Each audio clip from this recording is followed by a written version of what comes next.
Ece seredeydi. Göryen balam, göryen. Kepleri. Kepleri.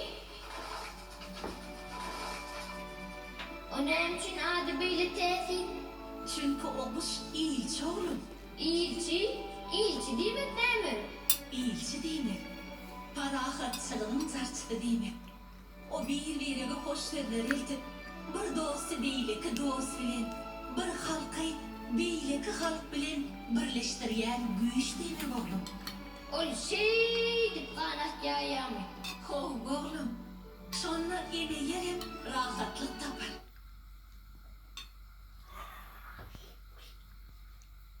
İleride vimilim arzuyu, enelem arzuyu alıp erdemlerini asuda ucukta saklamak.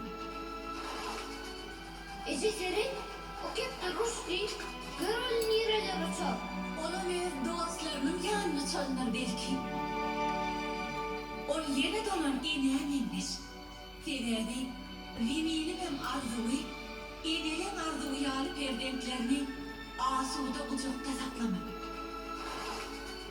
Ece seret, o kepte Rusli, görül nireler uçar. Onun öz dostlarının yanına çalınır belki. O yine dolanıp gelir. Çünkü bu vatanın asmanı, asuda, bu yurt, parahatçılık söyün iyi. Ece seret, o kepte Rusli, Güzel. görül nireler Çok uçar. biraz Onun öz dostlarının yanına çalınır belki.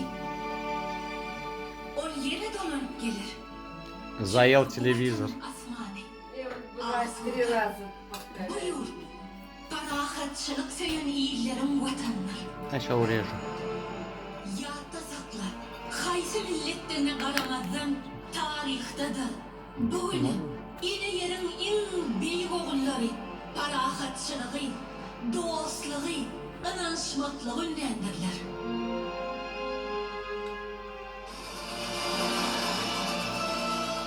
Bir kepterin elli tünün yarına Turgulliydi vardır şeyle bir mekan Yür ananma olsun görgulliydi ol Öz adamın bilen bargınliydi ol Şeyle mekan ol cennetten bir nişan Parahatlı atlı yolları vardır Sen de hımmatınla